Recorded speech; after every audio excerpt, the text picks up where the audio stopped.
Investidores, futuros do índice S&P sendo negociados nesse momento a 3.764 pontos, em um dia que a gente teve aí a divulgação da ata do FONC, né, o Comitê de Política Monetária dos Estados Unidos, que trouxe para o mercado uma elevação na taxa básica de juros americana em 0,75 pontos. Né?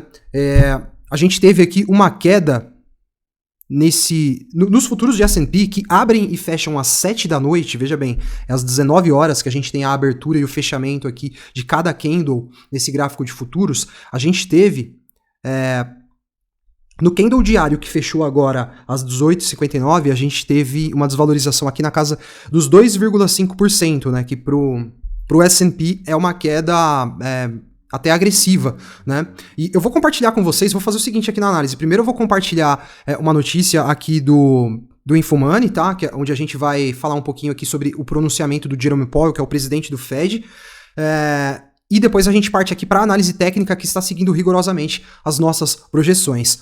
Antes da gente partir lá para essa matéria do Infomoney, eu quero pontuar para vocês que a taxa básica de juros dos Estados Unidos hoje foi elevada aqui para a margem dos 3,5%, né? A gente vê aqui, ó, que ela vem só se elevando, né?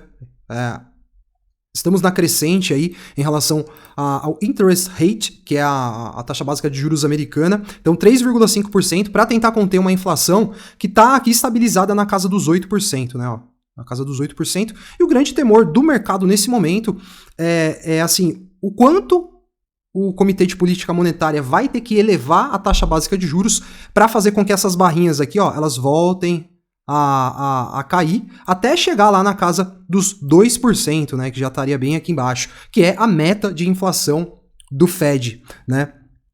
E vou compartilhar então com vocês essa matéria, depois a gente fecha ali com a análise técnica, certo? Então, Fed precisa estar confiante de que a inflação desacelerou para reduzir juros, diz Jerome Powell. O presidente do Fed afirma que os juros vão precisar se manter em patamar restritivo por mais tempo e o mercado elogiou essas declarações, até porque é a única coisa que eles têm para fazer, né? O único recurso que esse senhor tem aqui para segurar a inflação é elevar o Fed Funds Rate. Após a alta de 0,75 pontos base nos juros dos Estados Unidos, o presidente do Federal Reserve, Jerome Powell, reforçou o compromisso da autoridade americana em reduzir a inflação. Abre aspas. Nós não podemos falhar em relação a isso. Fecha aspas.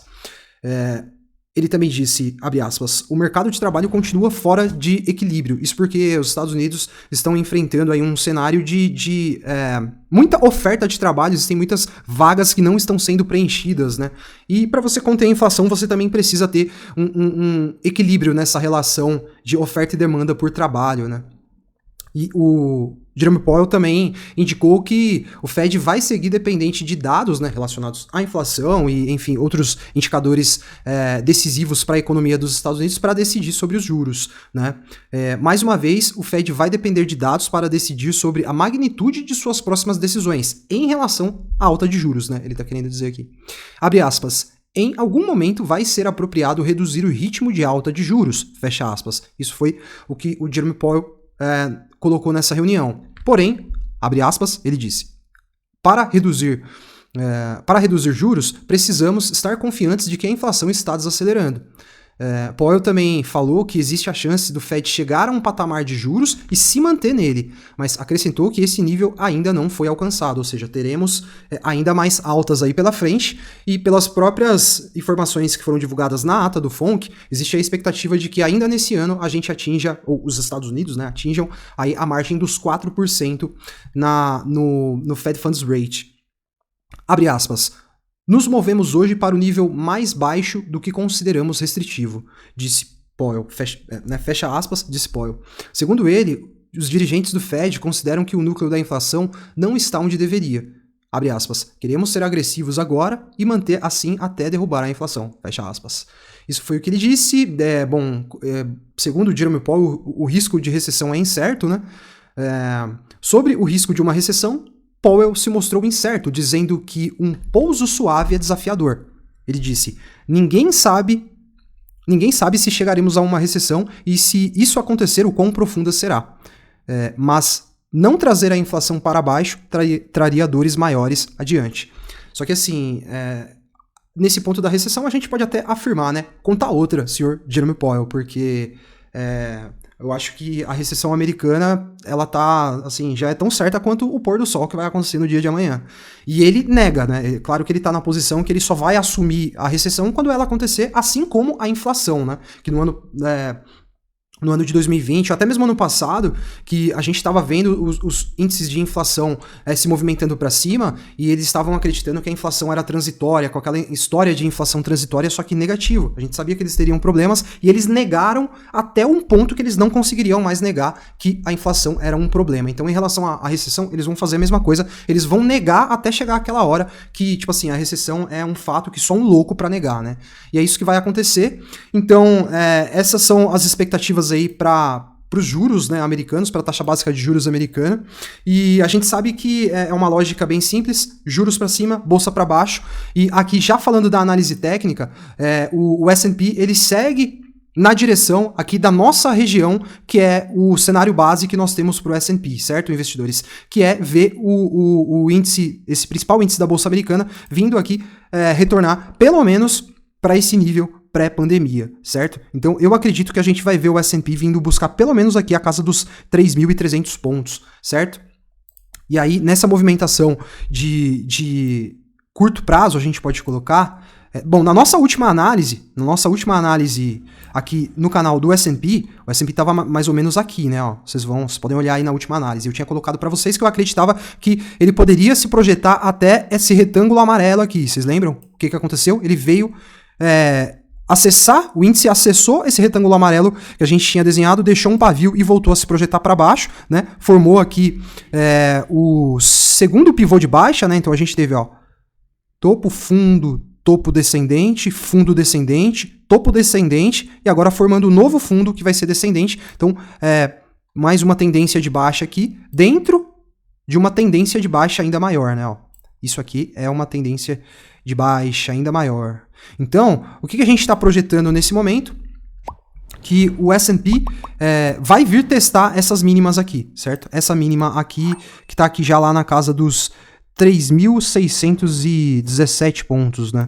Então, deixa eu colocar aqui um perfil de volume para a gente ver o seguinte, ó.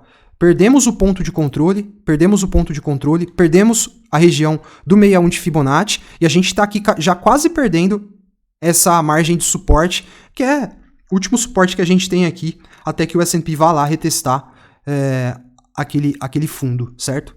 Esse fundo aqui. E pelo que a gente está observando aqui, é isso que está se encaminhando para acontecer. Então, as nossas projeções aqui, como eu falei, elas vêm sendo assertivas, né? A gente continua vendo, então, S&P se projetando para baixo, perdendo aí todos os suportes, encontrando resistência nos níveis que a gente já vinha aqui sinalizando para vocês nos vídeos aqui do canal. E como falei, investidores, continuo acreditando que o Fed vai forçar a Bolsa Americana a retornar para dentro desse quadradinho aqui, ó, para que eles possam ter, então, um arrefecimento aí nos dados da economia. Eles precisam fazer a economia desacelerar, né, para que eles consigam controlar a inflação. Isso significa, uma economia desacelerando significa menos lucro para as empresas, e menos lucro para as empresas significa bolsa para baixo, né? Então eu acredito que eles vão forçar, o Fed vai forçar uma queda até mais ou menos essa região aqui, certo? Pelo menos esse é o cenário base. É claro que ela pode até se projetar ainda mais abaixo, mas o nosso cenário base, a nossa estratégia de investimentos aqui, ela está baseada em um cenário que o S&P vai retornar para essa margem aqui, ó, dessa linha branca que eu vou desenhar agora, certo? Então eu volto a atualizar a análise do S&P aqui no canal nos próximos dias. É muito importante a gente ficar de olho no S&P, porque o Bitcoin está extremamente correlacionado, né, com o principal índice da Bolsa Americana. Então a gente volta a trazer a análise aqui quando a gente tiver algum movimento importante aqui no S&P, certo? Se você gostou da análise, não esquece de deixar o like para fortalecer o canal e também de se inscrever para continuar acompanhando as atualizações. Um abração e até o próximo vídeo.